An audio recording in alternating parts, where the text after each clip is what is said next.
ભરૂચ શહેરના ધોળીકુઈ વિસ્તારમાં મહાદેવ મંદિર નજીક એક કાર ચાલકે બેફામ રીતે કાર હંકારી હતી. આ ઘટનામાં 4 રાહદારીઓ અને વાહન ચાલકોને ગંભીર ઇજાઓ પહોંચી હતી. કાર ચાલક દારૂના નશામાં હોવાનો આક્ષેપ છે. ભરૂચના ધોળીકુઈ બજારમાં મહાદેવ મંદિર નજીક કાર ચાલકે દારૂના નશામાં બેફામ કાર હંકારી રોડ પરના વાહન ચાલકો અને રાહદારીઓને અડફેટે લીધા હતા. ઘટનામાં 4 લોકોને ગંભીર ઇજાઓ પહોંચી હોવાની માહિતી છે. અકસ્માતમાં ઇજાગ્રસ્તોને તાત્કાલિક સારવાર માટે સિવિલ હોસ્પિટલ ખસેડવામાં આવ્યા હતા. ઘટનાની જાણ થતાં પોલીસ કાફલો પણ સ્થળ પર દોડી આવ્યો હતો અને સમગ્ર મામલે તપાસ હાથ ધરી હતી. ઇજાગ્રસ્તોના આક્ષેપ મુજબ કાર ચાલક નશાની હાલતમાં હતો. કાર ચાલક બુટલેગર પ્રવીણનો પુત્ર હોવાનું પણ દાવો કરવામાં આવી રહ્યું છે. બીજી તરફ અકસ્માતમાં સામેલ કાર હર્ષ પટેલના નામે રજીસ્ટર્ડ હોવાનું સામે આવ્યું છે. કાર ચાલકે અનેક વાહનોને અડફેટે લેતા વાહનોને પણ મોટું નુકસાન થયું હતું. ઇજાગ્રસ્તોની ફરિયાદના આધારે પોલીસે કાર ચાલક સામે ગુનો નોંધવા અંગેની કાર્યવાહી હાથ ધરી છે.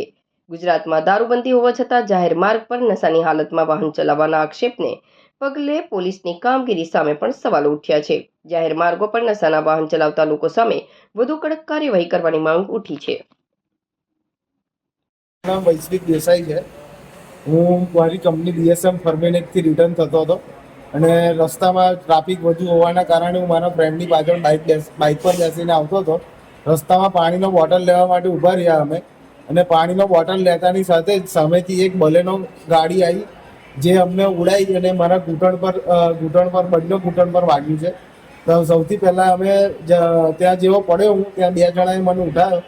એ પછી ત્યાં જ્યારે ગાડીમાંથી બહાર બધી લોકોને જોયું તો બધા ઊભો પાડતા હતા કે કાર ચાલક પીધેલો છે અને દારૂ પીધેલું હતું. એને પ્લસ થોડી વાર પછી એ માણસ ત્યાંથી જગ્યા છોડીને ભાગી ગયો અને અત્યારે હું સૌથી પહેલાં સિવિલ હોસ્પિટલમાં જઈને આવ્યા. ત્યાં સારવાર સરખી ના થઈ એને લીધે અમે અહીંયા હવે પ્રાઇવેટ હોસ્પિટલમાં આવ્યા છીએ. મારું નામ હેમાક્ષીબેન છે. ધોળીકુઈ બજારમાં મારી દુકાન છે, ભગત જનરલ સ્ટોર. મારી દુકાનથી એ આખો અંદર જ ભરાઈ ગયો. મારા દરવાજા, મારો માલ સામાન બધું જ મારું નુકસાન કરી દીધું. મને તો કંઈ જણે કંઈ સમજ નહીં પડે. હું કરું ને હું નહીં, હું માલ ઉઠાવું કે પછી મારી જાતને ઉઠાવું. મને તો ઉઠાઈને જાણે પેલી ગાડીએ ફેંકી દીધું. અંદર જઈને હું તો પડી એટલે હું બચી ગઈ. પછી મારી દુકાને જે ગ્રાહક ઉભેલો હતું તે તો આખા તાત્યા બાત્યા બધું જ તોડી ફોડીને એનું તો નુકસાન કરી દીધું. એનું શરીરને તો કોણ જાણે હું થયું, માંથી તો જોવાયું બી નથી. કોણ જાણે કેવી રીતે આવ્યો, હવામાં ઉડતો ને એટલી સ્પીડમાં ગાડી હતી કે નહીં પૂછવાની વાત. હું કરું ને હું નહીં કરું, મેં તો જોઈને જ થતું ગયું છે કે ભાઈનું બિચારામાં શું થતું હશે. આ બેનના તો તાત્યા ફરી ગયો છે. હવે બેનનું પણ શું થતું હશે ને કેટલો દુખાવો થતો હશે.